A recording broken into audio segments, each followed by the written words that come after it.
Okay, we're going to have a look at working out the equation of the line of best fit. Now you'll remember that the equation for a straight line is y equals ax plus b. Okay, from grade 9 it might have been mx plus c. Either way, there's only two values that you need to work out. You need to work out a and you need to work out b to be able to draw a straight line. The y and the x just represent the y and the x axes, so we leave them. Okay, so first off, to determine the equation for our line of best fit, we have to work out a and b. Let's work out a first. To find a, okay, you'll need 2 points. So you'll need a line of best fit, and you choose 2 points that are on or close to the line of best fit. Okay, the one on the left will be x1, y1, and the one on the right will be x2, y2. And I always find it helpful to write down x1, y1, and then what the left point is, x2, y2, and what the right point is. Because the next step is, okay, find out what a is by doing y2 take y1 over x2 take x1.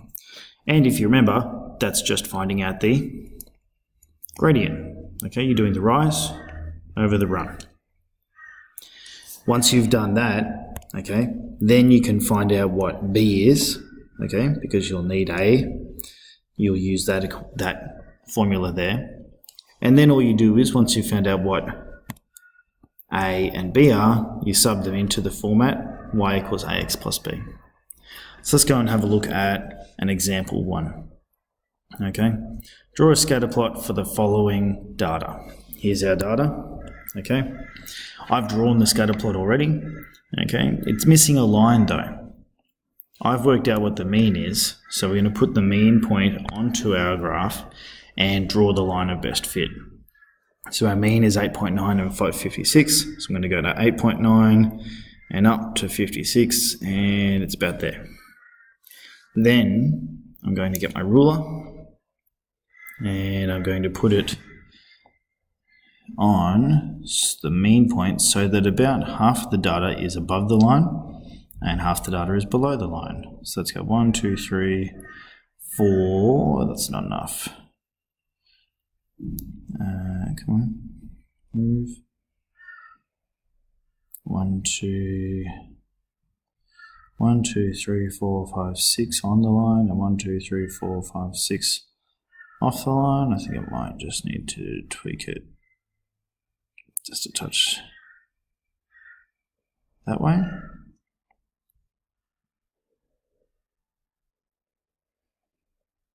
One, 2, 3, 4, 5. 1, 2, 3, 4, 5, 6. Maybe just a smidge that way. Okay. Draw our line of best fit. And there we go. Now, you can see that the line of best fit is a line of best fit. It doesn't exactly go through all of the points. Okay, we try our best to get it to draw on. The calculator and the Excel on your computer actually use a lot of fancy maths to work out exactly where the best line of best fit will fit. By you doing the mean method, okay, we can do it by hand, but it's not as accurate. We need to now find the equation for the line of best fit. Okay, so remember the steps. First step was pick 2 points that are on or close to the line. Well, by definition, this one is on the point, on the line. Okay, we created that point to be on the line. And now let's go and have a look at another one that's on the line. How about this one here? There we go, we've got 2 points. I'm going to label them. Okay, I've got, this point is, the left-hand point is x1, let's write it here, x1, y1, and this one is going to be x2, y2. So let's go and write down what they are.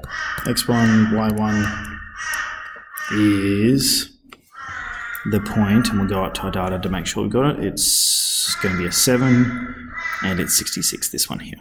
Okay, so it's 7, 66, and then x2, y2 is 8.9, 56, because we're using that point. Now it's important that you have this one, that's the left-hand point, is 1, and the right-hand point is the 2 points. So now we're going to find the equation of the line. So we've got A is y2 take y1 over x2 take x1, okay, which is y2 is 56, y1 is 66. There we go. 56 take 66 over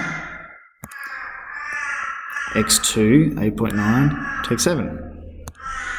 Over 8.9 take 7. Okay, and we'll go and plug that into our calculator. We've got 56 take 66, okay, which is -10, divided by 8.9 take 7, okay, is -5.26. Okay, now that's important.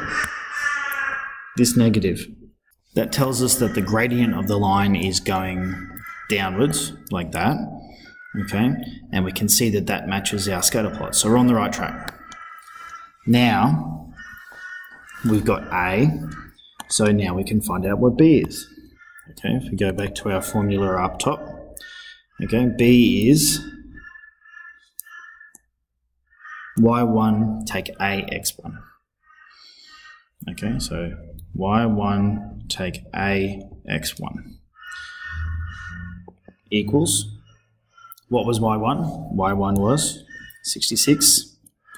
Take A, which we just worked out, -5.26 times x1, which is 7. Plug that into your calculator. Okay, 66 take -5.26 times 7, and we get a B of 102.82. And we can check and make sure that that makes sense too, because B should be where the line crosses the y-axis. It's called the y-intercept. So let's have a look. We have a B of 102. Where does our line of best fit cross the axis? At 102. Perfect. Now, our last step is write it in the form of y equals AX plus B. Okay, so we've got A is -5.26 X, and B is plus 102.82. And that is our equation for the line of best fit that we just determined by hand. Now, let's try and use the calculator to check and see if we were right. Okay, so we're going to use the calculator to check and see if we're right. So I'm going to open my calculator. I'm in stat mode. I've entered in the data. Okay, I'm going to hit calc, and I'm after the regression line. Remember, line, regression, hit that, and we're after a straight line, so it's the x1, the very first. And it tells us what A is and what B is.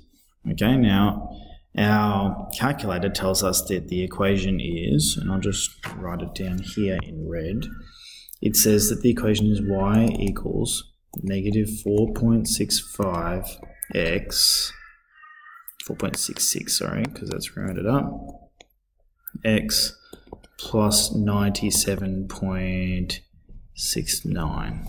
Okay, you can see I grabbed the A value and the B value from there. Let's compare it to what we had. We had -5.26, so we're pretty close to the gradient, and we had 102 compared to 97. So again, we're pretty close. We did it by hand. The calculator is much more accurate. So comparing those, we're pretty good. Okay, that's how you find the equation for the line of best fit. You have to be able to demonstrate that you can do it by hand and that you can use the calculator to check your results.